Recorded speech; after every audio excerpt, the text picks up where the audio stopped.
Bismillahirrahmanirrahim. Assalamualaikum warahmatullahi wabarakatuh.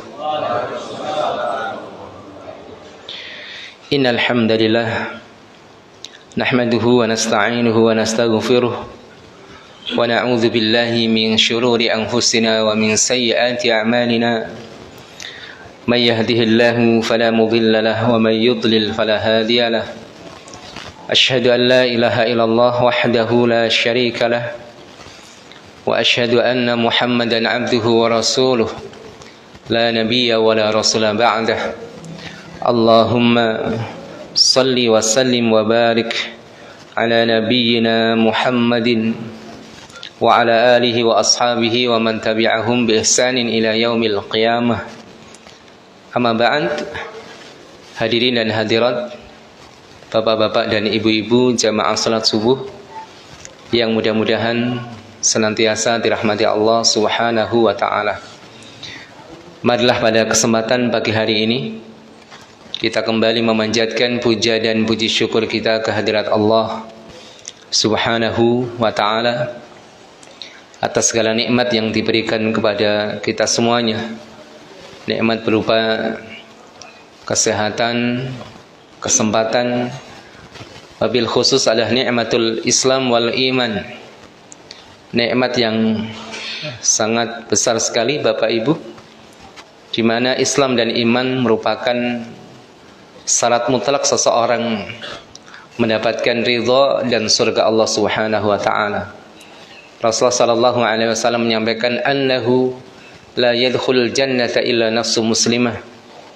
Sesungguhnya tidak akan masuk surga kecuali seorang muslim. Ini menjadikan kita sangat bersyukur tentunya Allah pilih kita menjadi seorang muslim, seorang muslimah, karena memang tidak ada nikmat yang dapat membandingi nikmat yang besar ini. Kita berharap tentunya mudah-mudahan Allah Subhanahu wa taala memberikan kepada kita semuanya nikmatul istiqamah di atas Islam dan iman kita sampai saatnya nanti kita berjumpa dengan Allah Subhanahu wa taala. Salam dan salam kita haturkan kepada junjungan kita yaitu Nabi besar Muhammad sallallahu alaihi wasallam beserta keluarga, para sahabat dan seluruh umatnya yang senantiasa istiqamah di dalam menjalankan sunnah-sunnah beliau hingga hari kemudian. Bapak Ibu, jamaah sekalian yang dirahmati Allah Subhanahu wa ta'ala, sebagaimana kita telah ketahui bersama bahwasanya Allah Subhanahu wa ta'ala menghadirkan kita dalam kehidupan ini tidak lain dan tidak bukan kecuali supaya kita beribadah kepadanya. Sebagaimana dalam firman-Nya surat Az-Zariyat ayat 56, wa ma khalaqtul jinna wal insa illa liya'budun. Dan tidaklah aku ciptakan jin dan manusia kecuali untuk beribadah kepadaku. Jin dan kita manusia ini diciptakan untuk beribadah kepada Allah Subhanahu wa ta'ala. Dan di dalam kita beribadah kepada Allah, kita diperintahkan dengan sungguh-sungguh, bukan dengan setengah-setengah Bapak Ibu. Allah memerintahkan kita supaya bertakwa kepada Allah, beribadah kepadanya dengan sebenar-benar takwa dan sesungguh-sungguhnya ibadah. Ya ayyuhalladzina amanu taqullaha haqqa tuqatih. Ini perintah Allah Subhanahu wa taala. Di dalam kita bertakwa dan mengabdi kepada Allah betul-betul secara totalitas, tidak setengah-setengah. Lalu bagaimana cara kita sebagai hamba Allah untuk mampu memaksimalkan amal saleh? Dan insyaallah pada kesempatan pagi hari ini kita akan membahas tentang hal ini Bapak Ibu, yaitu kita sebagai hamba Allah bagaimana caranya kita mampu betul-betul memaksimalkan amal saleh kita. Karena antara kewajiban dan umur yang dimiliki oleh manusia itu tidak imbang sesungguhnya. Kita sebagai umat Nabi Muhammad itu umurnya tidak panjang Bapak Ibu. Nabi Muhammad menyampaikan dalam hadisnya, a'maru ummati ma baina sittin wa sab'in. Umur umatku itu antara 60 sampai 70 tahun. Artinya ini adalah rata-rata umur dari umat Nabi Muhammad. Mungkin ada yang kurang atau ada sebagian yang lebih. Tapi ini adalah rata-rata dari umur umat Nabi kita Muhammad sallallahu alaihi wasallam. Sehingga bagaimana ini menjadi PR kita untuk memaksimalkan amal soleh yang diwajibkan untuk kita dengan waktu yang terbatas. Ada beberapa poin Bapak Ibu yang disampaikan oleh para ulama. Di antaranya adalah yang pertama, untuk memaksimalkan amal saleh.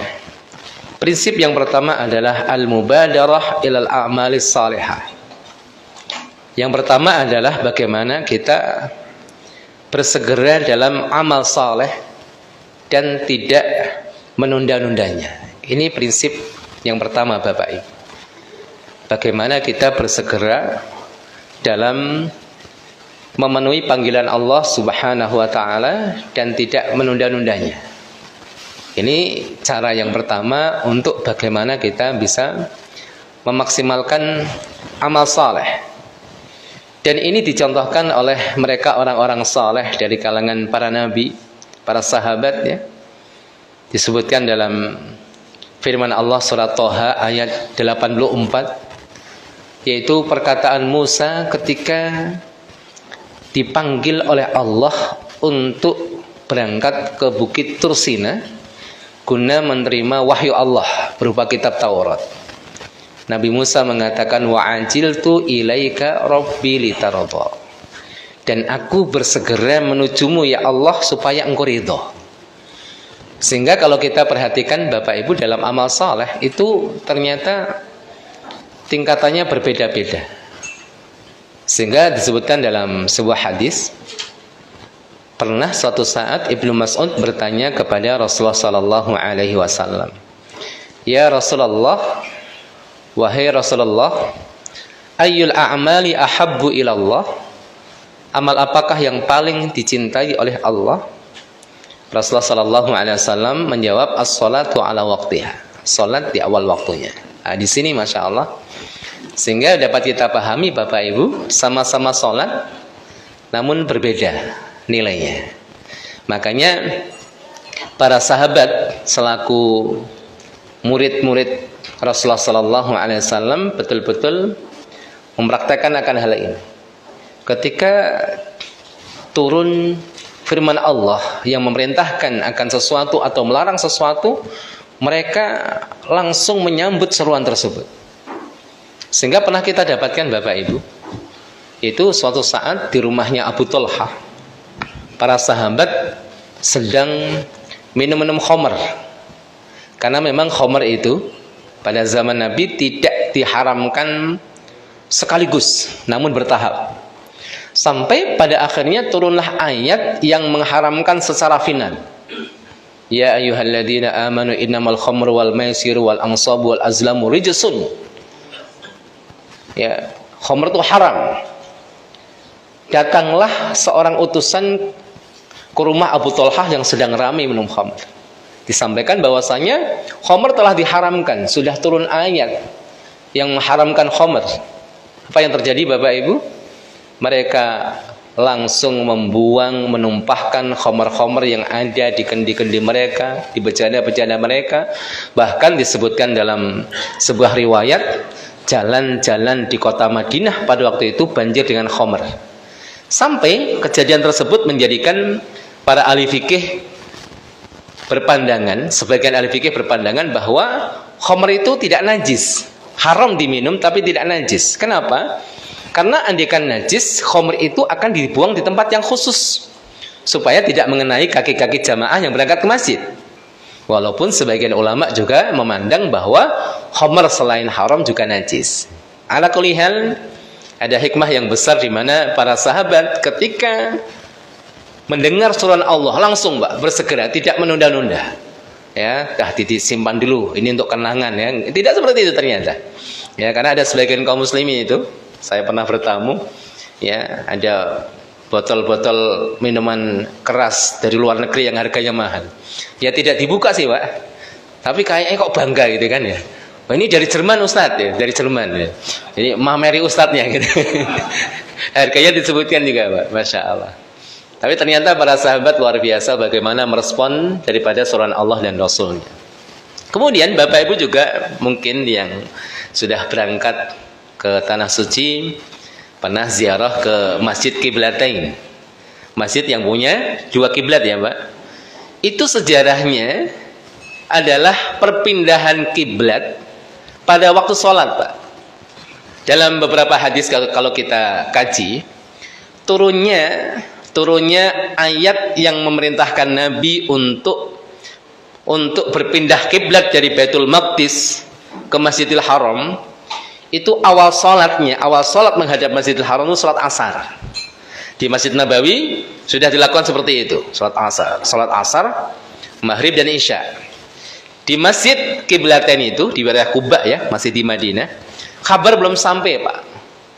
Baru salat subuh, ketika mereka melaksanakan salat subuh, ada orang yang menyampaikan di dalam salat mereka, ada yang lewat, sesungguhnya kiblat sudah berubah. Sudah turun ayat yang memerintahkan untuk pindah kiblat. Apa yang terjadi? Mereka langsung berputar di dalam waktu sholat. Masya Allah. Ini mereka para sahabat tidak nunggu-nunggu ketika memang ada panggilan Allah, panggilan Rasulullah Sallallahu Alaihi Wasallam. Ada lagi seorang sahabat yang namanya Abu Dahdah. Abu Dahdah radhiyallahu anhu ketika turun firman Allah surat Al-Baqarah ayat 245. Man dzalladzi yuqridullaha qardan hasana fayudha'ifahu lahu adha'afan katsirah. Barang siapa yang meminjami Allah dengan pinjaman yang baik, maka akan dibalas dengan berkali lipat kebaikan baginya Pak, yang mau meminjami Allah. Ini hanya ungkapan dalam sebuah ayat. Allah menggunakan kata pinjaman, bukan berarti Allah butuh uang kita Pak. Karena Allah ghaniyun, Allah tuh kaya, tidak butuh kepada hambanya. Allah menggunakan ungkapan pinjaman supaya hamba itu tenang, karena yang namanya pinjaman itu harus dikembalikan. Ya, ini pola pikir yang sehat ya kita sebagai orang-orang mukmin. Kalau orang-orang Yahudi itu pikirannya rusak Pak.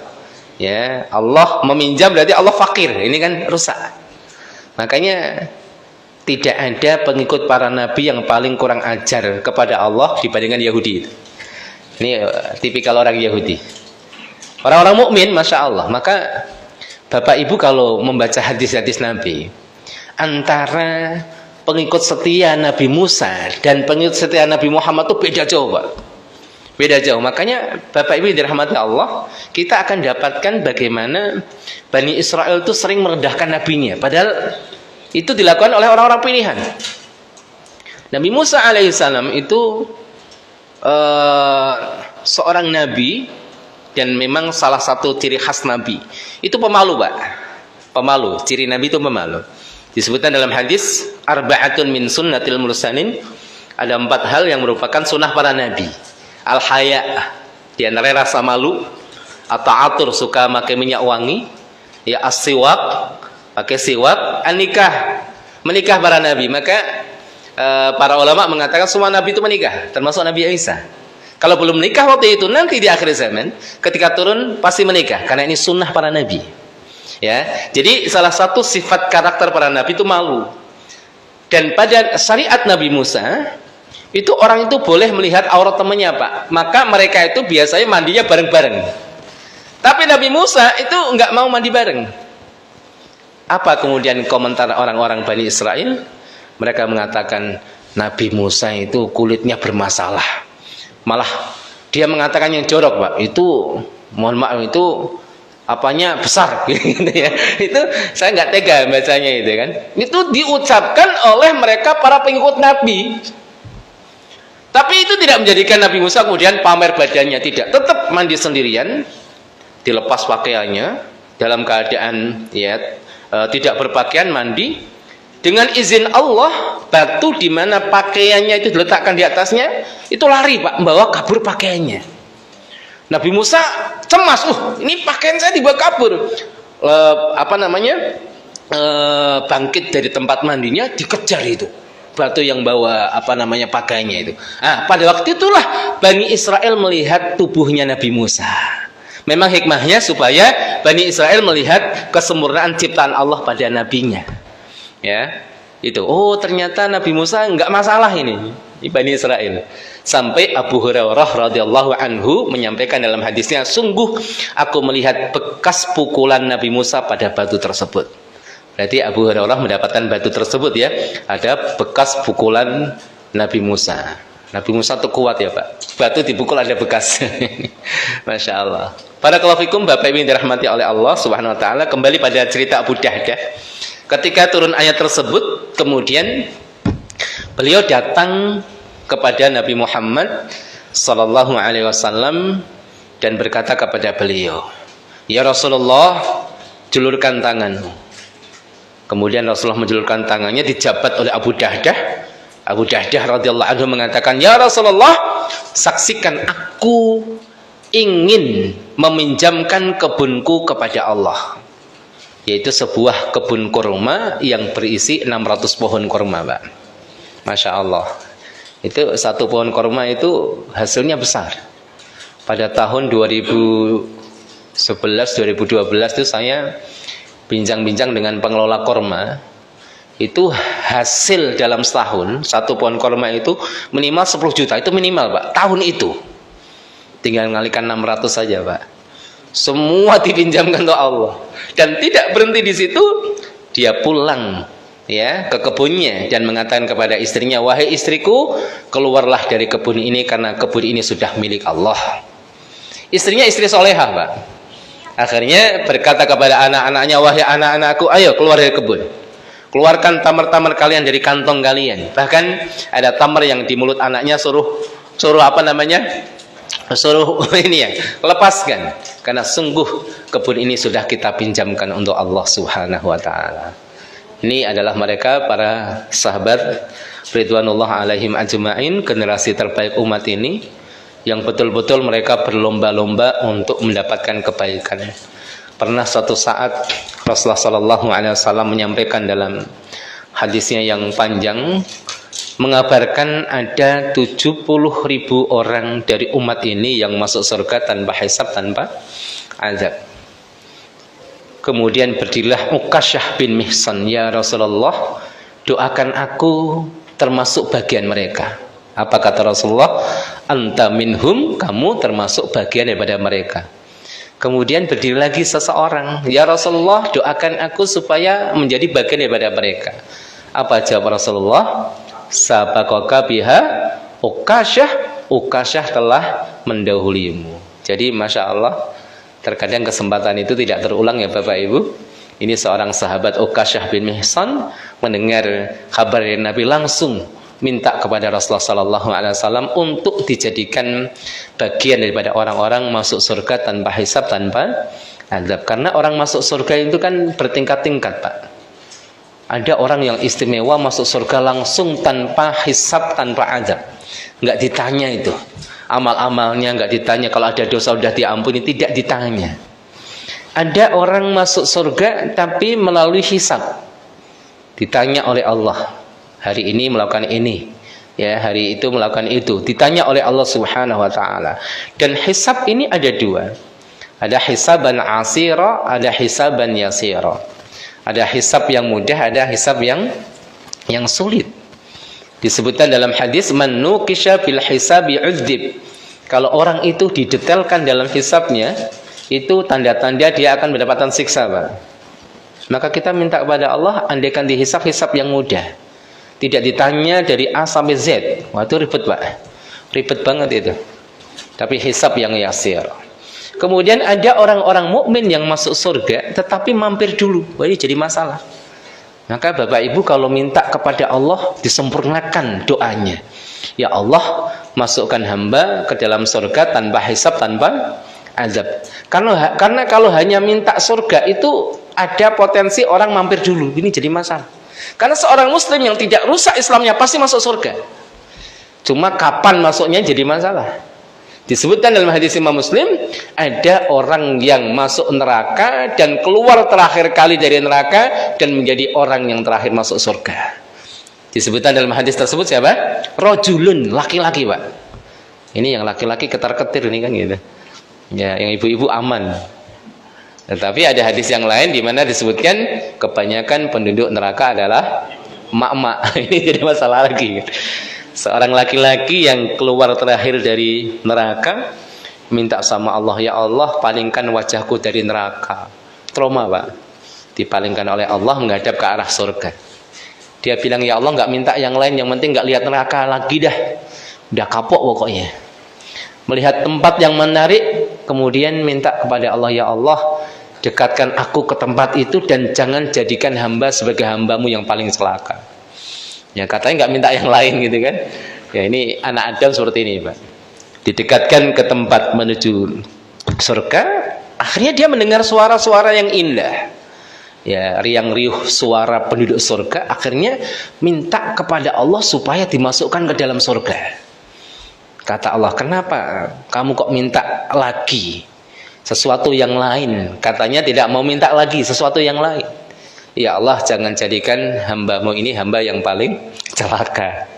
Allah Maha Rahman, Bapak Ibu. Kemudian diperintahkan orang tersebut untuk masuk ke dalam surga. Masuklah hambaku. Orang tersebut berjalan menuju pintu surga, tapi balik lagi. Dia mengatakan, ya Allah wajadtuhu mal'a. Aku dapatkan surga itu sudah penuh, ya Allah. Belum, kata Allah. Balik lagi, karena dia berpikir ini orang terakhir masuk surga dapat apa? Kan gitu kan? Balik lagi menuju pintu surga, nggak jadi masuk, balik ke Allah. Ya Allah wajadtuhu mal'a. Aku dapatkan surga sudah penuh. Belum, wahai hambaku, masuk ke surga. Sampai 3 kali, Pak. Kemudian Allah mengatakan, wahai hambaku, masuklah kamu ke dalam surga, dan bagimu surga, tempat di surga yang seluas kekuasaan ataupun istana kerajaan yang dimiliki oleh raja di dunia, bahkan 10 kali lipatnya, kata Allah. Sampai hamba tersebut kayak nggak percaya, dia berkata kepada Allah, atastahzi'u bi wa anta rabbul alamin. Ya Allah, apakah engkau itu sedang mengejek saya? Engkau kan Rabbul Alamin. Sampai diriwayatkan dalam hadis tersebut, Allah tertawa mendengar perkataan hambanya. Nabi Muhammad ketika meriwayatkan hadis tersebut tertawa, Pak. Ibnu Mas'ud, perawi hadis dari kalangan sahabat, menyampaikan hadis tersebut dengan tertawa. Sungguh luar biasa rahmat Allah Subhanahu wa taala. Tapi bapak-bapak jangan bermimpi jadi orang tadi ya, Pak. Ya, nggak enak. Mampirnya dulu kan nggak ngerti itu. Mampirnya berapa lama? Maka kita minta kepada Allah, mudah-mudahan kita termasuk orang-orang yang masuk surga tanpa hisab, tanpa azab. Amin ya Allah ya Rabbal Alamin. Bapak Ibu yang dirahmati oleh Allah Subhanahu wa taala. Kemudian yang selanjutnya, yang kedua, bagaimana kita memaksimalkan amal soleh kita adalah dengan cara kita tidak meremehkan kebaikan sekecil apapun. Ini usaha kita ya Bapak Ibu. Kenapa seperti ini? Karena sampai saat ini kita tidak mengetahui amal yang kita lakukan, ya, amal yang sudah kita lakukan, manakah yang diterima oleh Allah yang bisa mengantarkan kita ke surganya. Kita nggak ngerti Bapak Ibu. Maka Rasulullah mengajarkan kepada para sahabat untuk tidak meremehkan amal sekecil apapun. Pernah Rasulullah mengatakan kepada Abu Dzar, la tahqiranna minal ma'rufi syai'an walau antalqa akhaka biwajhin talqin. Jangan kamu pandang sebelah mata sesuatu yang ma'ruf, sesuatu yang baik itu, walaupun sekedar bertemu dengan saudaranya, ya, berjumpa saudaranya dengan wajah yang ceria. Tabassumuka ala wajhi akhika laka sadaqah. Senyum kita itu sedekah ya Pak. Makanya para ulama menjelaskan zakat dan sedekah ada sisi perbedaannya. Kalau zakat pasti dengan harta, Pak. Kalau sedekah itu nggak mesti dengan harta. Bisa dengan harta, ya. Bisa dengan tenaga, bisa dengan senyuman. Ini bedanya. Kalau zakat, ada zakat fitri, sebagian ulama menggunakan istilah zakat fitrah. Ada, saya lihat ternyata ada Pak. Banyak para ulama mengatakan zakatul fitri, tapi saya lihat di beberapa kitab dalam madhab Syafi'i, ya itu disebutkan dengan istilah zakat fitrah. Berarti ada zakat fitrah atau zakat fitri atau zakat mal. Itu pasti dengan harta Pak. Maka kalau orang itu dimintai zakat, nggak bisa diganti dengan senyum. Ya, zakatnya senyum, nggak bisa, karena zakat itu pasti dengan harta. Tapi kalau sedekah, maknanya luas. Senyum itu adalah sedekah. Senyum saja pelit, gimana zakat malnya kan gitu kan? Sedekah pakai senyumannya aja pelit. Nah, di sini Bapak Ibu yang dirahmati Allah Subhanahu wa taala, kita tidak mengetahui sampai hari ini amal apakah yang betul-betul diterima oleh Allah Subhanahu wa taala. Sampai kalau kita lihat ya Bapak Ibu, seorang muslim, seorang laki-laki yang berjalan kemudian mendapatkan ranting tajam yang mengganggu perjalanan, jadi menjulur di jalan. Khawatir kalau ini mengganggu orang yang lewat di situ, dipatahkan ranting tersebut oleh orang tadi, dan Rasulullah mengabarkan orang tersebut masuk surga. Nah, di sini kita nggak ngerti. Kadang-kadang amal-amal kecil yang kita remehkan, saking ikhlasnya lupa, itulah yang memasukkan kita ke dalam surga.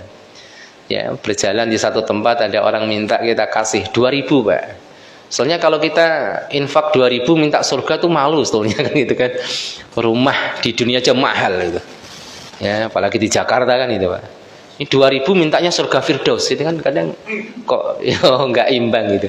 Tetapi Rasulullah dalam sebuah hadis menyebutkan idza sa'altumul jannah fas'alul firdausal a'la. Kalau kalian minta surga, maka mintalah surga Firdaus. Ini diajarkan oleh Nabi, kalau minta sama Allah jangan nanggung. Ya Allah surga, ya Allah emperannya menjadi, ya Allah enggak. Kalau minta suruh minta surga Firdaus. Supaya apa? Supaya kita sangat beramal. Ya tadi sedekahnya 2.000 minta surga Firdaus kan malu. Ya, kecuali memang yang dimiliki terbatas. Karena sedekah itu kan sunnahnya Bapak Ibu, yunfikuna fis sarra'i wad dharra. Sedekah itu enggak nunggu kaya. Dalam keadaan susah ataupun mudah disesuaikan dengan kondisinya. Enggak boleh jor-joran sampai anak istrinya kelaparan dan minta-minta ke orang lain, dan satu sisi enggak boleh pelit. Ya punya 10.000 ya 2.000 disisihkan, punya 100.000 ya 5.000, 10.000. Seperti itu sunnah yang diajarkan oleh Nabi. Makanya ada orang yang sedekah jor-joran ditolak oleh Nabi. Suatu saat Nabi Muhammad sedang duduk-duduk dengan para sahabat, datang seorang laki-laki membawa emas sebesar telur Pak. Ya Rasulullah, ini sedekahku. Aku nggak punya harta yang lain selain harta ini ya Rasulullah. Rasulullah berpaling, duduk menggeser posisi duduknya menghadap ke arah yang lain. Dikejar lagi oleh orang ini. Ya Rasulullah, ini ambil ya Rasulullah. Ini duit saya satu-satunya, harta saya satu-satunya. Rasulullah bergeser lagi. Enggak. Kalau orang Jawa bilangnya enggak ngelanggapi gitu ya. Bergeser ke posisi yang lain. Dikejar lagi, ya Rasulullah ambil ini. Diambil oleh Rasulullah, dilempar. Jangan sampai salah seorang di antara kalian mensedekahkan hartanya kemudian dia duduk saja meminta kepada orang lain. Nah, di sini paham ya Bapak Ibu? Prinsip dalam sedekah itu seperti itu. Jangan kemudian orang mengejar keutamaan dengan meninggalkan kewajiban. Tidak boleh. Karena bagaimanapun, sebanyak apapun amalan sunnah tidak pernah mengalahkan amalan wajib, Pak. Tahajud sekian rakaat sepanjang apapun tahajudnya nggak bisa mengalahkan sholat subuh. Maka jangan sampai terjebak dengan godaan setan. Tahajud terus, nggak sholat subuh. Ya ini salah prioritas di sini. Puasa terus, gila Ramadan nggak puasa. Nah ini salah. Jadi amalan sunnah sehebat apapun tidak bisa mengalahkan yang wajib. Maka prinsipnya apa Bapak Ibu dalam kitab Islam? Kerjakan yang wajib. Kalau mampu tambah yang sunnah untuk mengangkat derajat kita di sisi Allah. Tinggalkan yang haram, ini minimal. Kalau mampu, tinggalkan yang sifatnya syubhat. Bahkan orang-orang yang sampai pada tingkatan khusus berani meninggalkan sebagian yang halal karena takut berlebih-lebihan. Paham ya Bapak Ibu? Tapi prinsipnya dasarnya dua. Kalau orang itu melaksanakan yang wajib, ninggalkan yang haram itu selamat udah. Udah Pak, selamat tuh Pak. Tapi minimalis banget itu memang. Ya. Semua orang itu dari orang Islam masuk surga dengan rahmat Allah, tapi tingkatan-tingkatan seseorang di surga itu tergantung sedikit dan banyaknya amal. Ya. Di sini Pak, makanya orang-orang miskin di antar keutamaan mereka masuk surganya duluan. Karena hisabnya nggak ribet. Ibarat orang belanja ya di market itu, di minimarket misalnya, kalau belanjanya dikit hitungannya cepat kan Pak. Kalau belanjanya banyak kan di kasirnya lama. Ini orang miskin cepat masuk surga. Orang kaya ini ada yang mendapat hisabnya lama. Tapi kalau Allah berikan kemuliaan, kalau amalnya banyak, dia mendapatkan hisabnya lama, masuk surga belakangan, tapi dia mendapatkan tingkatan surga yang lebih tinggi daripada orang fakir. Nah, di sini Pak. Makanya kalau orang kaya dapat hisab yang mudah, wah itu luar biasa itu. Nah, di sini Bapak Ibu. Oleh karena itu, dalam prinsip ini bagaimana kita berusaha semaksimal mungkin beramal saleh dan tidak meremehkan amal soleh sekecil apapun, ya sekecil apapun, sampai seorang wanita pelacur dari kalangan Bani Israel dosanya diampuni gara-gara apa Pak?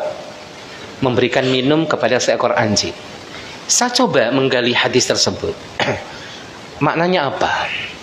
Apa kemudian motivasi seseorang itu ya nggak apa-apa ya, maksiat jalan terus, yang penting amal soleh jangan lupa, kan gitu kan?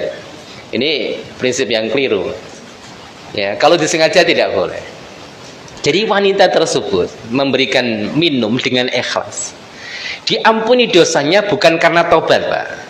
Kalau orang taubat nggak usah ngasih minum air itu ke seekor anjing tadi, diampuni atau tidak?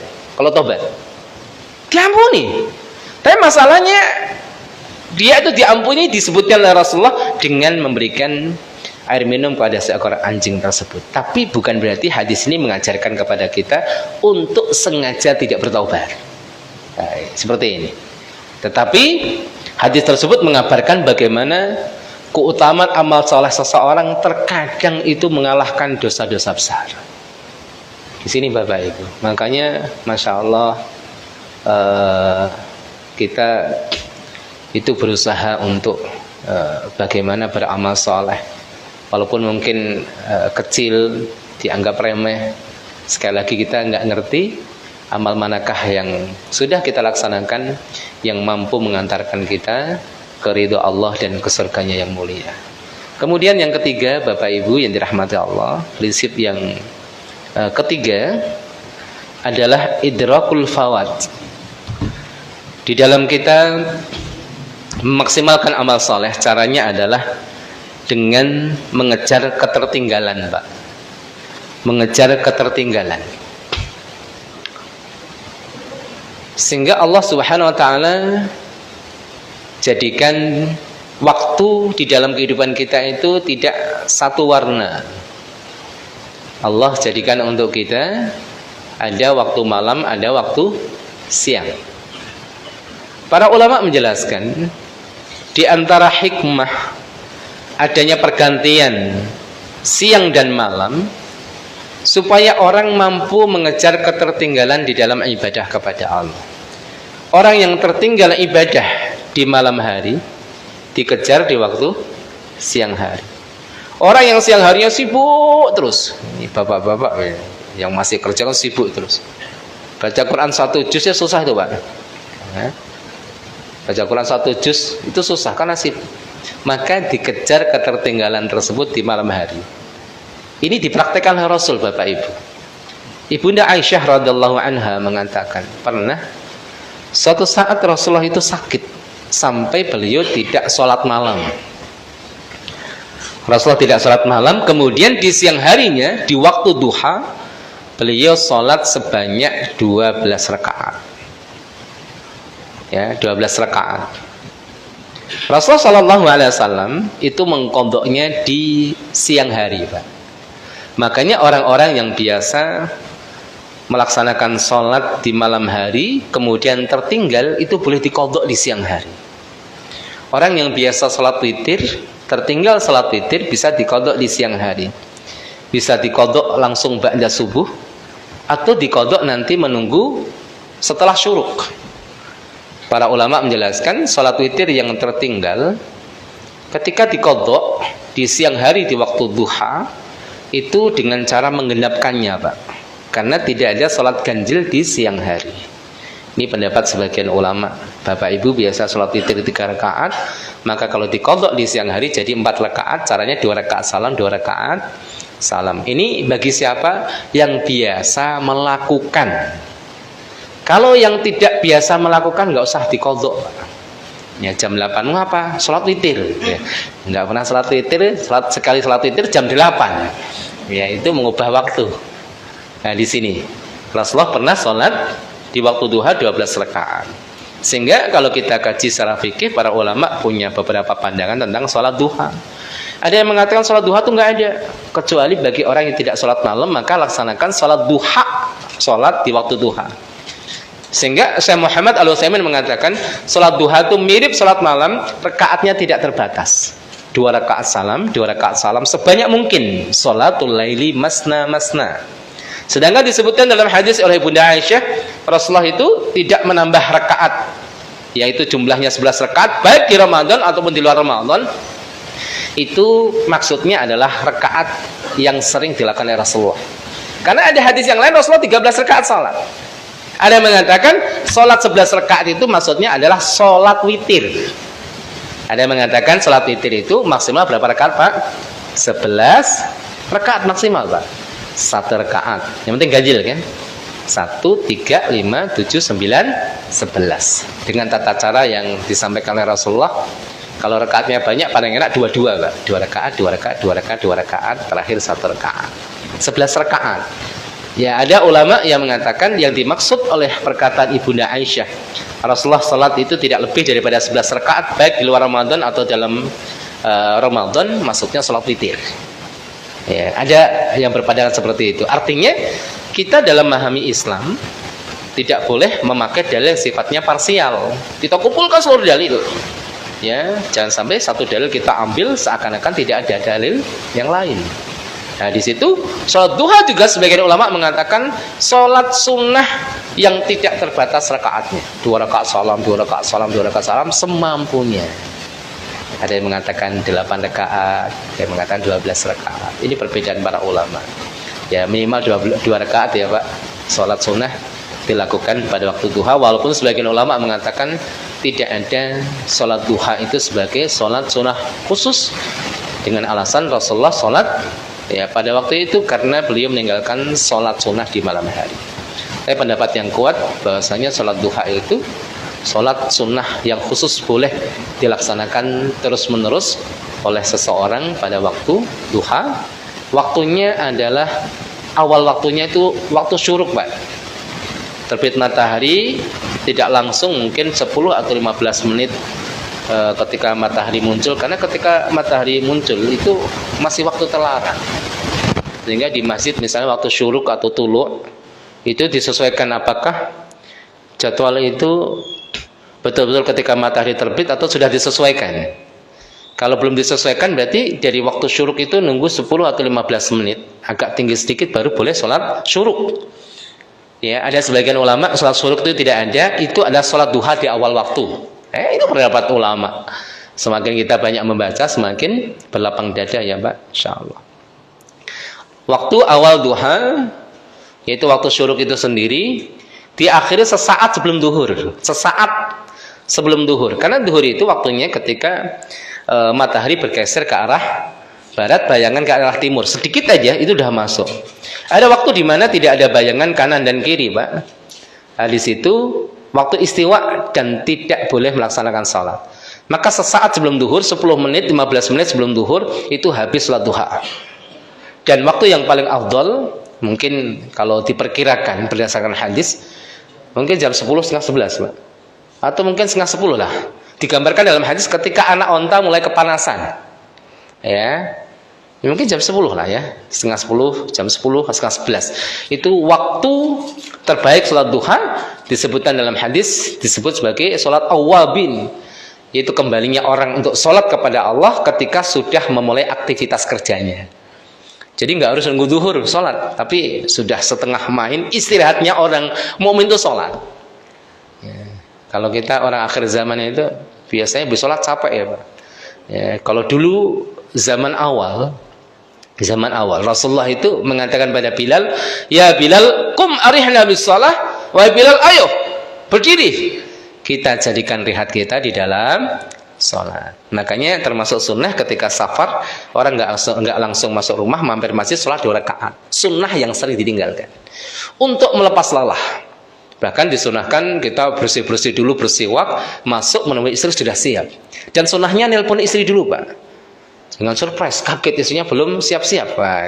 Jadi saya mau datang nih, suaminya mampir masjid, sholat 2 rakaat, bersih-bersih, bersiwak. Itu yang dilakukan oleh Rasulullah.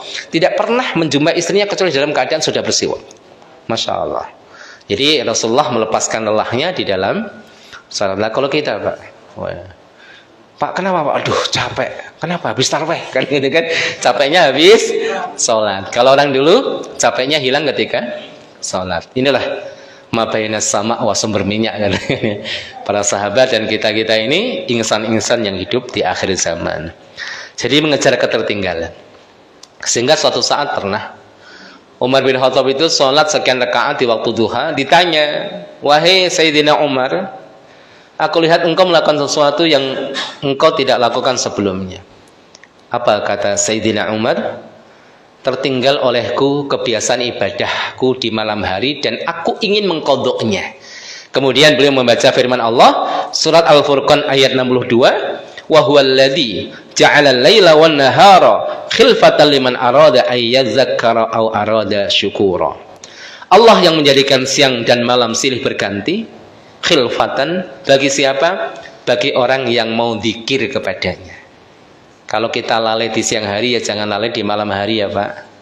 Jangan jadi hamba-hamba yang gofilin lah. Kalau kita lalai di malam hari, jangan lalai di siang hari. Walaupun idealnya seorang hamba Allah kan disebutkan dalam surat Al-Imran ayat 190 kalau tidak salah. Mereka adalah alladzina yadhkurunallaha qiyaman wa qu'udan wa 'ala junubihim. Itu kan idealnya. Tapi siapa kita? Orang yang hidup di akhir zaman banyak fitnah, banyak cobaan. Minimal jangan lupa full 24 jam. Walaupun idealnya kita ingat Allah terus. Makanya ketika kita masuk toilet, doa keluar toilet diantaranya apa Pak? Ghufranaka. Apa artinya?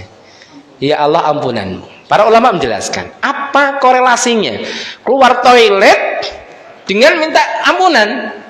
Ini kalau kita baca keterangan ulama itu asik Pak.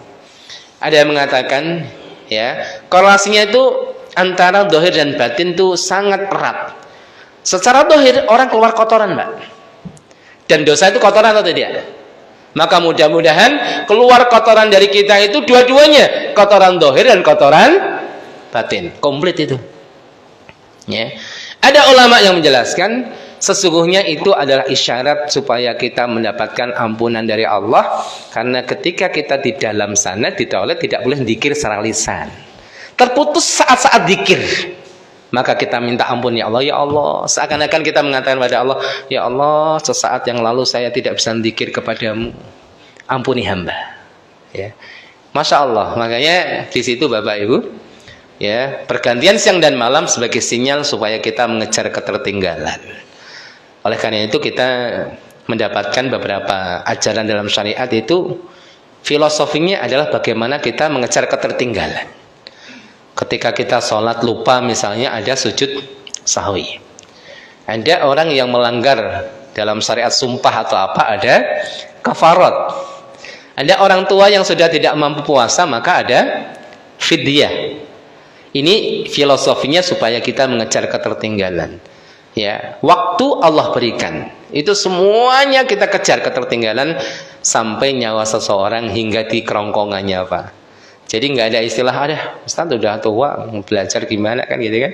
Kadang kita itu kan sering banyak alasan ya Bapak Ibu. Anak-anaknya diajak untuk ngapal Quran, orang tuanya nggak boleh. Jangan Ustaz, takut stres anak saya gitu kan. Padahal nggak diajari ngafal Quran tuh, lagu Korea juga hafal tuh. Lagu TikTok tuh hafal bener itu. Ya, ini anak-anak akhir zaman. Ketika sudah apa remaja diajak ngaji belajar, jangan Ustaz masa remaja biar menikmati masa remaja.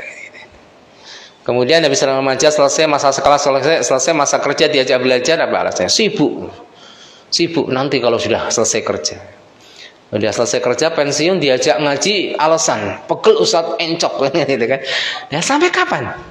Maka kita muhasabah 24 jam kali 7 kali dalam sepekan itu. 24 jam kali 7 itu berapa jam yang kita sisihkan untuk talabul ilmi, Pak? Makanya ada sebagian para imam itu belajarnya tidak dari muda, bukan karena sengaja loh, Pak. Ibnu Hazm itu belajarnya mulai 25, ini agak mending, nggak terlalu tua amat. Nanti ada ulama yang lain yang belajarnya dimulai dari usia yang tua. Ibnu Hazm itu belajarnya mulai belajar serius itu 25 tahun, Pak. Gara-garanya apa? Gara-garanya ditegur orang. Dia punya saudara meninggal, kemudian dia ingin menyolatinya, ya. Sebelum asar masuk masjid langsung duduk, diingatkan sama orang, kamu nih masuk masjid nggak sholat tahiyatul masjid. Oh gitu ya. Akhirnya setelah mensolati jenazah, ya pergi tempat saudaranya, selesai. Ba'da asar masuk masjid lagi, beliau langsung sholat tahiyatul masjid. Ditegur sama orang lagi, ba'da asar ini nggak boleh sholat sunnah. Walaupun di sini ada dua pendapat ya, Pak. Ada yang berpendapat sholat tahiyatul masjid itu sholat sunnah yang ada sebab musababnya, dinamai dengan sholat sunnah muqayyadah. Boleh dilakukan kapanpun. Yang nggak boleh itu sholat sunnah mutlak, Pak. Sholat sunnah mutlak itu 2 rakaat sebanyak mungkin semampu Bapak. Maka para salaf ada yang sholat sehari itu 800 rakaat. Yakin kalau kita laksanakan nggak kerja kita, Pak. Ada seperti itu. Jadi Ibnu Hazm ditegur, kamu kok sholat sunnah ba'da asar? Pusing, waduh. Jadi orang jahil tuh nggak enak ternyata. Akhirnya beliau berazam untuk belajar, dan Allah berkahi waktunya dalam tempo 3 tahun jadi ulama. Oh itu cerdas memang ya. Masya Allah Imam Ibnu Hazm. Ada juga seorang ulama yang mulai belajar umur 60 tahun. Tapi jangan sampai jadi alasan ya, Pak. Wah saya nggak mau belajar nunggu 60 tahun. Ya kalau umurnya nyampe kan gitu. Umur 60 tahun baru mulai belajar agama, Masya Allah. Artinya di sini Bapak Ibu tidak ada namanya kata ketertinggalan. Kita kejar ketertinggalan tersebut. Karena sesungguhnya nilai kita di sisi Allah bukan hari ini. Hari ini kita diberikan nikmat oleh Allah dengan Islam, iman, kita beramal soleh. Nilai kita di sisi Allah bukan hari ini. Rasulullah mengabarkan innamal a'malu bil khawatim. Amal itu nilainya ada di penghujungnya. Hadis itu disampaikan oleh Rasulullah mengomentari tentang sosok laki-laki. Ya, Rasulullah pernah mengatakan man ahabba ayangdura ila rajulin min ahlin nari falyangdur ila hadza. Barang siapa yang ingin melihat sosok penduduk neraka, lihat orang itu. Para sahabat itu kaget. Dia itu masalahnya adalah seorang pejuang, Pak, berjihad. Para sahabat itu heran sampai menjadikan salah seorang sahabat itu, kalau bahasa kita kepo, Pak. Ada apa ini? Diikuti terus. Lah ini gimana? Dia berperang luar biasa, berjuang bela agama luar biasa. Terus diikuti. Akhirnya apa? Dia dapatkan jawabannya. Orang tadi terluka parah, Pak. Terluka parah sekali. Dia tidak sabar dengan luka-lukanya. Dia tegakkan pedangnya dan dia tindihkan dadanya sampai pedang itu menembus punggungnya. Rasulullah mengatakan innamal a'malu bil khawatim. Amal seseorang itu tergantung pada penghujungnya. Makanya Bapak Ibu, para ulama memberikan nasihat supaya kita mengikhlaskan hati kita dalam amal. Jangan sampai beramal hanya di pandangan manusia. Karena sesungguhnya orang yang terlihat baik kemudian diakhiri dengan su'ul khatimah, para ulama menjelaskan pasti bermasalah pada niatnya. Abdul Haq Al-Ishbili dinukil perkataan oleh Al-Imam Ibnu Qayyim dalam kitabnya Madarijus Salikin. Beliau mengatakan orang yang lurus dohir dan batinnya tidak akan mati su'ul khatimah. Makanya perlu kita lihat diantaranya apa Bapak Ibu? Batin kan ya? Ya kita takut ya, kita takut tentunya. Batin rusak, amal soleh bukan menghasilkan buah yang indah, tapi ternyata malah membawa kepada su'ul khatimah. Allahul musta'an. Baik Bapak Ibu, kemudian yang terakhir di sini yang keempat, bagaimana cara maksimalkan amal soleh kita, yaitu bagaimana kita berusaha untuk meninggalkan hal-hal yang sia-sia, Pak. Jadi setan di dalam menggoda manusia itu kan bertahap. Target utamanya seseorang dibujuk untuk jatuh pada kesyirikan, itu target utama. Kalau tidak bisa, syirik kecil. Kalau tidak bisa, manusia dirayu untuk melakukan bid'ah. Kalau tidak bisa, manusia dijebak untuk melakukan dosa besar. Kalau tidak bisa, manusia akan dijebak dalam dosa-dosa kecil.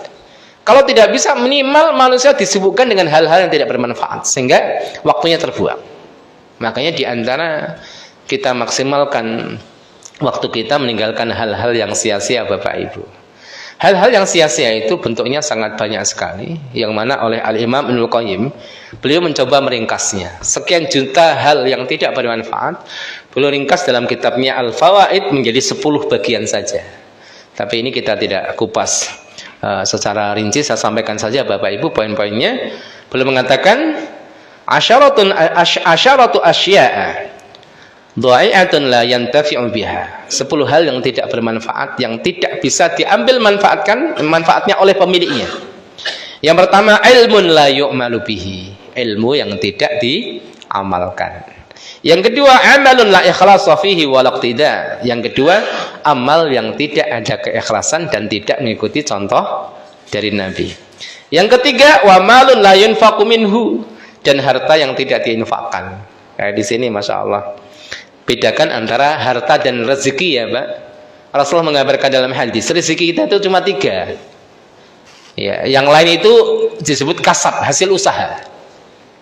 Kasabun sama rizkun itu beda. Rizki itu kata Rasulullah adalah makan dan minum yang kita makan sehingga jadi kotoran, ataupun pakaian yang kita pakai sampai usang. Yang ketiga, harta yang disedekahkan, itu rezeki kita.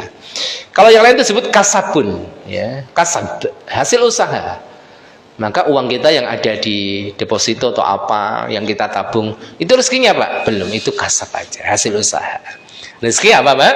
Yang dimakan, yang diminum, yang kita pakai, dan yang disedekahkan. Masya Allah, itu yang akan kita panen. Poin yang ketiga, itu yang kita panen. Makanya ada orang yang berusaha sejak muda Pak. Wah, berusaha dari kuli bangunan jadi pemborong, jadi wah Masya Allah, punya harta, tabung, beli rumah mewah. Dan ketika masa-masa tuanya dijual, laku tuh rumahnya besar, tanahnya luas, dijual laku 150 M. Yang membeli katanya, ini cerita dari jamaah saya, itu teman jamaah saya, itu yang beli adalah salah satu keluarga dari Pak Yusuf Kala. Harga sekitar 150 M rumah, Masya Allah. Kemudian setelah laku itu ada diskusi dengan istrinya. Katanya kalau laku nanti akan mengumrohkan keluarga besar. Tidak tahu apa sebabnya, terjadi konflik Pak. Berantem. Kejadian itu diambil video oleh anaknya, video oleh anaknya. Dan bapaknya waktu itu langsung meninggal Pak, nggak tahu itu. Bayangin Pak, kerja sejak muda, mengumpulkan duit, punya rumah mewah, laku dijual, mati Pak. Bayangin ini deh. Ya, kalau niatnya lurus sih ada pahalanya, kalau enggak, kalau anaknya enggak kemudian enggak menyalurkan di jalan Allah kan repot itu. Ada juga orang yang meninggal. Saya diminta untuk takziah, ngisi tausiah takziah di rumah. Itu sejak muda menanam pohon jati. Ada, kalau tidak salah, ya salah ingatan saya, entah itu 30.000 atau 50.000 pohon. Beliau meninggal usia 70 tahun dan jatinya itu usianya sudah 40-50 tahun. Konon katanya satu jatinya itu nilainya 800-900 sampai 1 M. Tinggal ngalikan. Masya Allah, ninggalkan anak satu perempuan lagi. Masya Allah, saya pesan ke Pak RW, nanti sampaikan ke anak, jangan dibiarkan. Artinya jangan biarkan harta itu sebagian betul-betul disedekahkan, biar pahalanya mengalir kepada almarhum, saya bilang gitu kan. Itu Masya Allah, satu jatinya aja ratusan juta. Saya mikir waktu itu saya sedang merintis pesantren 4 tahun yang lalu, berarti 4 tahun yang lalu saya butuh kurang lebih 500 juta untuk tahap awal. Waduh, itu satu pohon aja sisa Pak gitu kan. Satu pohonnya sisa, Masya Allah. Maka di sini Bapak Ibu, Kita mohon kepada Allah, mudah-mudahan apa yang diberikan kepada kita itu adalah keberkahan, Pak. Bukan banyaknya. Harta banyak belum tentu barakah, umur panjang belum tentu barakah, dikasih anak juga belum tentu barakah. Tapi kita minta kepada Allah anak yang barakah, umur yang barakah, harta yang barakah. Ini yang kita minta. Lanjutkan lagi Bapak Ibu. Wa qalbun farigun min mahabbatillah wa syauq ilaihi wal ansibihi. Yang tidak bermanfaat adalah hati. Hati yang seperti apa? Hati yang kosong dari cinta kepada Allah. Kalau ngomong cinta mah mudah diucapkan ya Pak.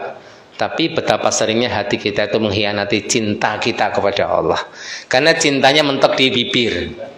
Ya, nggak masuk ke sini. Salah satu ciri orang cinta kepada Allah adalah sering menyebut namanya, kan gitu kan. Biasanya bapak-bapak gitu kan Pak. Ingat masa muda. Kalau suka sama seorang kekasihnya, wanita itu, wah semua orang dengar Pak. Ya, semua orang dengar, disebut terus kasihnya itu. Ini ciri orang yang cinta. Maka yang cinta Allah pun demikian. Hati adalah bagian yang termahal, menjadi tidak manfaat ketika kosong dari cinta kepada Allah. Maka kita itu minta kepada Allah cintanya. Dan cinta orang yang mencintainya. Dan amal yang dapat mengantarkan kita pada cintanya. Kita juga mengharapkan supaya kita mampu cinta kepada Allah Subhanahu wa taala. Makanya segala sesuatu itu tidak ada manfaatnya, kata Al-Imam Ibnu Qayyim. Cita-cita setinggi apapun yang diangan-angankan oleh manusia itu menjadi sia-sia ketika cita-citanya itu kosong dari cinta kepada Allah. Maka paling indah itu kalau orang itu mendapatkan pekerjaan yang pekerjaannya itu menjadikan ya Allah itu cinta kepadanya. Sungguh celaka seseorang dalam kehidupannya dapat pekerjaan, namun pekerjaannya itu malah menjadikan Allah murka kepadanya. Itu kasihan Pak. Kerja di tempat riba, susah keluar dan gak mau keluar. Ini kasihan orang seperti ini. Yang kelima, wa badan mu'attilun min ta'atihi wa khidmatihi. Fisik ataupun badan yang tidak digunakan dalam ketaatan, sia-sia. Wajah tampan, badan tegap, enggak pernah sholat. Enggak. Yang keenam, mahabbatun la tataqayyadu bi ridha'il mahbub wa imtithali awamirih. Kemudian yang keenam adalah rasa cinta menjadi sia-sia ketika tidak dikaitkan di dalam keridhaan Allah. Cinta. Jadi kalau kita mencintai sesuatu enggak ada kaitannya dengan Allah itu rugi, Pak. Karena cinta itu menguras energi, Pak. Cinta kepada laki-laki, pada wanita, pada harta itu menguras energi. Cinta kepada harta itu menjadikan orang jungkir balik, berangkat sebelum subuh, pulang jam 10 malam, nggak pernah sholat. Nah itu katanya saya kerja karena Allah, nggak sholat karena Allah. Ini kan aneh, ya. Ini bujukan setan itu. Ya. Jadi seorang laki-laki mencintai wanita kalau bukan karena Allah, oh, masya Allah, itu sia-sia. Makanya bapak-bapak, mas-mas yang punya istri, jangan pelit-pelit mengusapkan kepada istrinya, uhibbuki fillah, wahai istriku, aku cintai kamu karena Allah. Ya, lagi masak di dapur deketi ya Pak. Ya, mah, aku cintai kamu karena Allah. Itu kan so sweet ya Pak ya. Tapi ini syar'i ini, karena sunnahnya kalau orang mencintai orang lain itu diungkapkan. Aku mencintaimu karena Allah. Karena Allah itu kalau mencintai seorang hamba itu tidak diam. Dia panggil malaikat Jibril, wahai Jibril, aku mencintai si fulan, cintai dia. Akhirnya Jibril mencintainya. Kemudian Jibril akan manggil malaikat seluruh langit. Bahwasanya Allah mencintai si fulan itu, cintai. Maka penduduk langit itu mencintainya. Maka ada sebagian orang yang tidak dikenal namanya di bumi, namun namanya dikenal di langit. Ada namanya sangat masyhur di bumi, namun tidak dikenal di langit. Ini Bapak Ibu. Barakallahu fikum. Kemudian yang ketujuh, waktun mu'attalun an istidrakil farid. Waktu yang tidak digunakan untuk mengejar ketertinggalan. Ini termasuk tadi waktu yang sia-sia. 8, wa fikrun yajulu fi ma la yanfa'. Pikiran yang berpikir berjalan-jalan, kalau bahasa di sini secara harfiah, pada hal yang tidak bermanfaat. Khayal, ya. Ya, beda dengan tafakur ya Pak. Kok diem terus ngalam? Enggak, ini lagi tafakur. Jadi ini tidak boleh. Maka saya nasihatkan pada santri-santri saya, walaupun tidak keluar dari pesantren, hati-hati. Fisik antum enggak keluar dari pesantren, tapi ini bisa jalan kemana-mana. Yang merusak hafalan bukan hanya mata, tapi biasanya mata itu kemudian turun ke hati atau berpengaruh pada pikiran. hafalannya nggak lancar, sering lupa kan karena mata. Tetapi orang itu berhayal walaupun matanya dudukkan pandangan berada di pesantren, pikiran kemana-mana bisa merusak hafalan juga. Di sini Bapak Ibu. Kemudian yang ke-9, khidmatu man la tuqarribuka khidmatuhu ilallah. Yaitu khidmah, membantu seseorang yang mana bantuan kamu kepada seseorang itu tidak mendekatkan kamu pada Allah. Sudah khidmah kepada orang, khidmah bantu ya. Ya khidmah, tetapi itu tidak memberikan manfaat ya di sisi Allah. Kemudian yang terakhir adalah rasa takutmu dan harapmu kepada orang yang mana ubun-ubunnya itu berada pada kuasa Allah Subhanahu wa taala. Maka harapan kita, takut kita secara ubudiyah itu tidak boleh dipalingkan pada Allah ya Pak. Ya, tapi berharap yang sifatnya tidak ubudiyah ya boleh, pekerja kemudian mengharapkan gaji ya boleh, bukan syirik di sini. Ya nanti bosnya punya alasan, kamu ngapain di sini? Saya ngarep ini gaji bos. Syirik kamu, nggak boleh ngarep gaji ke saya gitu. Ini salah penempatan. Jadi meminta sesuatu kepada hamba yang memang hamba itu mampu boleh-boleh saja. Tetapi tetap hati itu ta'aluknya itu kepada Allah Pak.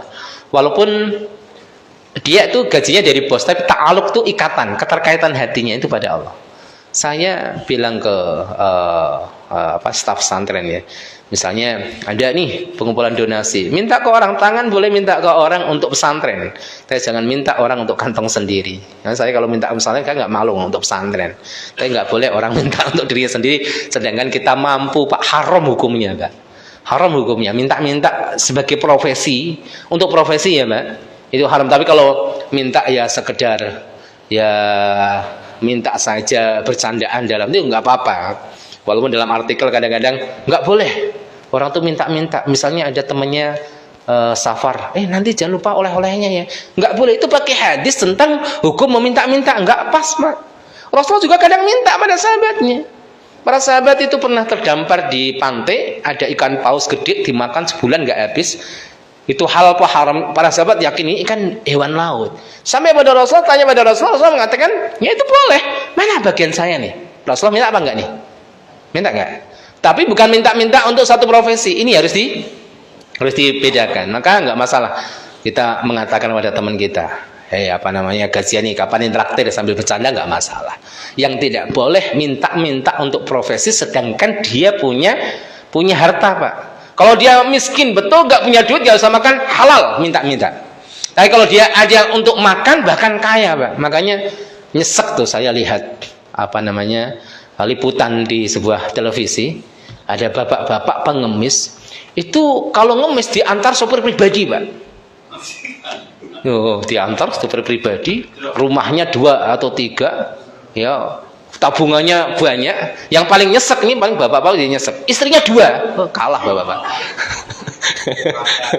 Pelanggaran tuh ya, offset tuh. Pengen modern tuh. Di sini tapi barakallahu fikum. Makanya harta haram itu bisa secara zatnya memang haram ya, atau makanan itu haram itu karena zatnya memang itu haram, darah bangkai kan haram. Ada makanan haram karena sumbernya dari yang haram. Makanannya halal, makan roti atau apa kan halal Pak, tetapi sumbernya dari yang haram itu tidak boleh. Ya tadi kembali pada bagian yang ke-10 saya bilang, minta kepada para donatur, tangan Anda minta kepada manusia, tapi hati jangan sekali-kali minta kepada manusia. Hati itu nggak boleh ada ketergantungan kepada selain Allah Subhanahu wa taala. Tapi saya kira cukup Bapak Ibu kajian kita pada kesempatan pagi hari ini. Mudah-mudahan barokah pertemuan perdana. Alhamdulillah saya bisa silaturahim kepada Bapak Ibu. Ya sekali lagi mudah-mudahan pertemuan yang barokah. Ya amin ya robbal alamin. Oh boleh, silakan Pak. Tentang waktu antara sholat subuh dan duha itu berapa waktunya? Apakah boleh langsung misalnya di sholat subuh terus sholat duha? Iya. Terus yang kedua, ada sebagian kaum itu ada Alhamdulillah. Al-Ataka itu ya. Al-Ataka hadis loh. Berlindung dari azab. Heeh. Ya. Yang suratnya yang terakhir tuh, yang terakhir. Heeh. Kan ada Rabbi a'idni min adabik. Heeh. Dan yang terakhir Rabbi hasibni hisaba yasira. Heeh. Itu ada dalilnya enggak? Yang surat hal akata itu kan iya. Summa ilaina ada ini ada jawabannya. inna ilaina summa inna alaihi hisabahum itu ya. Iya. Iya.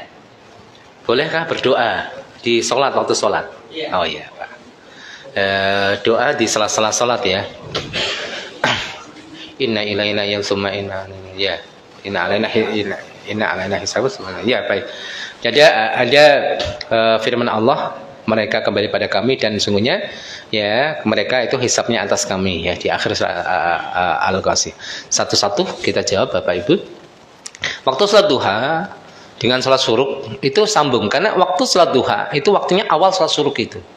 Bahkan sebagian orang menamai itu bukan sholat syuruk, tapi sholat duha di awal waktu. Karena beberapa sholat itu namanya tidak disebutkan dalam hadis, Pak. Sholat syuruk itu ya penamaan oleh ulama. Sholat tahiyatul masjid nggak ada dalam hadis, nggak ada. Adanya 2 rakaat sebelum duduk. Cuma untuk mudahkannya para ulama menyebutnya dengan tahiyatul masjid, menghormati masjid. Ada yang menyebut malah tahiyatu rabbil masjid, menghormati pemilik masjid Allah maksudnya. Ya itu nama saja. Kemudian sholat syukrul wudhu. Syukrul wudhu, bersyukur atas wudhu kan. Itu nggak ada dalam hadis. Adanya 2 rakaat setelah wudhu. Jadi kalau disebut 2 rakaat setelah wudhu itu kan kurang simpel ya Pak. Sholat syukrul wudhu, tahiyatul masjid, sholat syuruk atau sholat tulu'. Dan sholat duha itu waktunya adalah sholat syuruk. Awal waktu duha adalah sholat syuruk. Kemudian yang kedua, bolehkah doa di sela-sela membaca ayat? Di sini ada perbedaan para ulama. Ada yang mengatakan boleh secara mutlak. Maksudnya boleh baik pada sholat wajib ataupun sholat sunnah. Ada yang mengatakan boleh saja pada sholat sunnah tapi tidak boleh pada sholat wajib. Ada hadisnya Rasulullah ketika berjamaah dengan Hudzaifah di sholat malam, itu ketika membaca ayat rahmah, membaca ayat jannah, ayat surga, Allah tuh minta pada Rasulullah minta pada Allah surga dan rahmatnya di sela-sela ayat. Kalau membaca ayat neraka, Rasulullah berlindung. Itu sebagai dalil. Tetapi masalahnya dalil itu pada sholat sunnah. Yang mengatakan bahwa saya boleh membaca doa di sela-sela ayat secara mutlak, karena apa sih bedanya sholat sunnah dengan sholat wajib? Kan sama-sama sholat. Ini pendapat yang pertama, membolehkan doa di sela-sela ayat ya di dalam sholat secara mutlak baik wajib maupun sunnah. Kemudian pendapat yang kedua, tidak kecuali pada sholat sunnah saja. Itu ya Pak ya. Kalau pengen doa mungkin untuk hati-hatinya di sholat sunnah aja. Ya boleh. Misalnya orang baca ketika innalil muttaqina mafaza, ini kan cerita surga ya, hadaiqa wa a'naba wa kawa'iba atraba wa ka'san dihaqa Allahumma inni as'aluka ridhaka wal jannah. Allah itu boleh Pak. Tapi ada 2 pendapat tadi ya, boleh pada saat sholat wajib ataupun sholat sunnah. Yang kedua hanya sholat sunnah saja. Karena memang kalau kita rincikan ada perbedaan Bapak Ibu antara wajib dan sunnah ya Pak. Kalau wajib itu bagi yang mampu wajib berdiri, nggak boleh duduk. Duduk itu bagi yang tidak mampu. Tapi kalau sholat sunnah walaupun mampu berdiri boleh duduk. Loh enaknya gitu. Cuma pahalanya separuh. Kan hadisnya gitu. Bapak Ibu kan biasa sholat malam nih, lagi malas duduk, boleh. Pahalanya separuh. Nah kalau sholat wajib nggak boleh, bisa berdiri kok duduk. Ini bedanya. Kemudian masalah shaf juga demikian. Anak kecil memutuskan shaf atau tidak? Ini dibahas juga. Anak kecil memutuskan shaf atau tidak? Sebagian ulama mengatakan anak kecil yang usianya di bawah 7 tahun itu memutus shaf. Makanya untuk hati-hatinya yang bawa anak kecil di bawah 7 tahun mengambil shaf yang paling ujung. Untuk hati-hatinya. Tapi kalau di atas 7 tahun sudah mumayyiz, boleh. Ini dibahas oleh para ulama juga. Ada yang mengatakan enggak ada yang memutus shaf. Karena ada hadisnya Rasulullah sholat di rumahnya ibunya Anas. Di situ ada anak yatim. Itu gabung dengan shaf dewasa. Nama yatim adalah anak-anak yang mati bapaknya sedangkan dia belum balik. Ya enggak? Yang sudah 40 tahun kok masih ngaku yatim terus ini. Yatim itu berarti kalau udah dewasa bukan yatim lagi, gitu kan. Nah di sini Bapak Ibu, ini sebagai dalil bahwa anak kecil tidak mutasawuf. Tapi dibantah oleh ulama yang lain. Itu kan sholat sunnah. Rasulullah nggak mungkin sholat wajib di rumah waktu itu dipanggil. Rasulullah itu datang ke rumah melaksanakan sholat sunnah dan boleh sholat sunnah berjamaah, tapi jangan terus-terusan. Sholat qobliyah jamaah terus ya, malah buat suatu aturan baru. Sholat duha jamaah terus, jangan. Boleh sesekali duha jamaah, sholat malam tahajud jamaah boleh. Ada acara di masjid, ada mabit nih, boleh tahajud. Tapi jangan seumur hidup tahajudnya jamaah itu nggak sunnah malah. Ya sesekali boleh. Ya seperti itu ya Pak. Jadi Bapak yang nanya ya. Seperti itu. Jadi boleh saja, cuma tadi ada perbedaan pendapat. Ada hisab kan, masalah hisab. Allahumma hasibni hisaban yasir, kan doa itu. Allahumma a'idni minan nar, Allahumma a'idni minal azab. Itu boleh, tapi ada dua pendapat. Ada yang mengatakan mutlak, ada yang mengatakan khusus pada sholat-sholat sunnah. Ya. Ada yang lain silakan Pak. Sebelum kita tutup Bapak Ibu. Ya, tafadhol silakan Pak.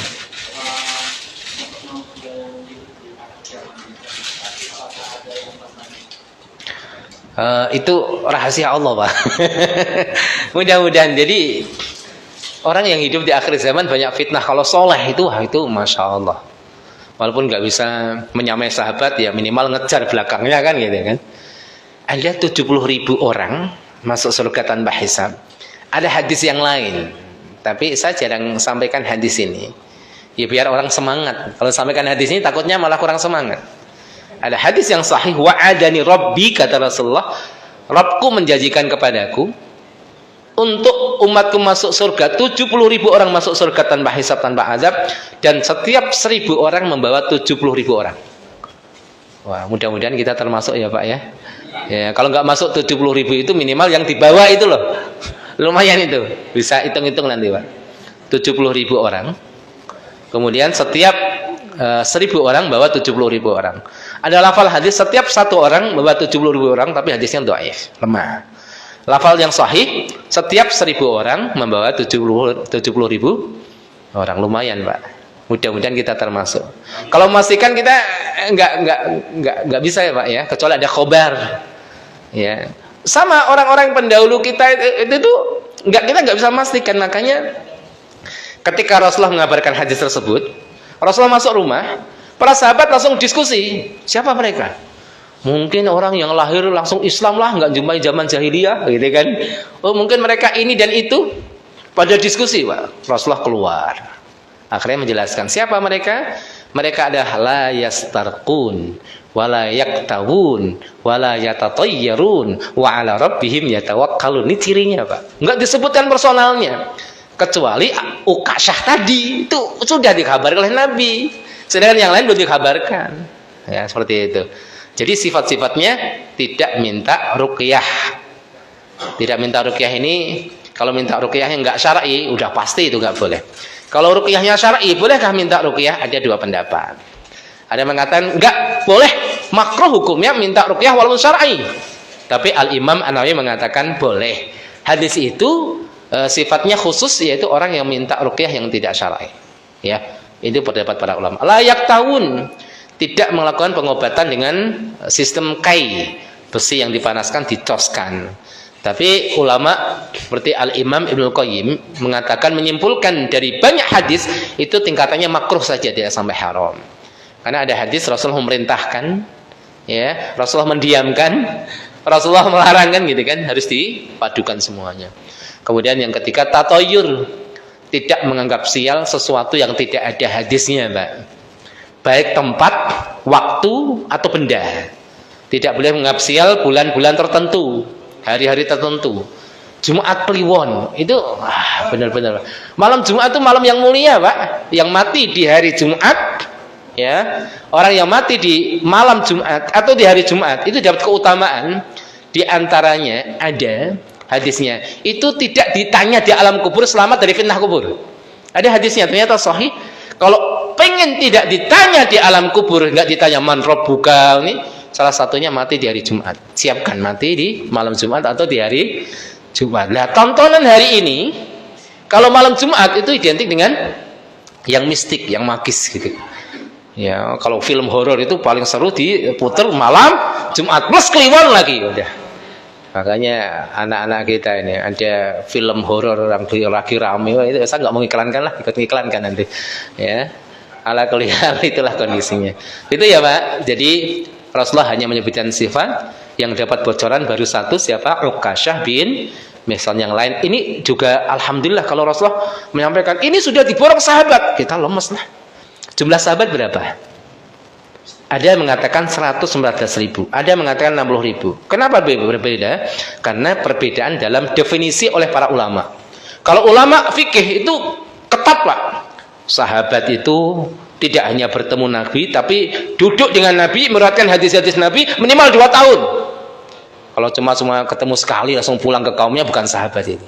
Tapi kalau ahli hadis itu lebih longgar, Pak. Kenapa? Karena ahli hadis itu fokusnya meriwayatkan hadis, bukan meriwayatkan isi-isinya, bukan. Yang penting hadis sampaikan, jalurnya benar, itulah ahli hadis. Kalau ahli fikih kan enggak. Ini hadisnya muatannya apa ya? Hukumnya apa ya? Mereka dia ketat. Kalau ahli hadis enggak ketat dalam definisi para sahabat, sehingga ada yang mengatakan sahabat jumlahnya 114.000, Pak. Maka kalau tadi 70.000 orang diborong sahabat, lemes kita udah. Aduh, insan akhir zaman nih. Mudah-mudahan kita termasuk dari 70.000 orang masuk surga tanpa hisab, tanpa adab. Amin. Cukup Bapak Ibu? Baik, kita tutup dengan doa kafaratul majlis. Subhanaka Allahumma bihamdika asyhadu an la ilaha illa anta astaghfiruka wa atubu ilaik. Assalamualaikum warahmatullahi wabarakatuh.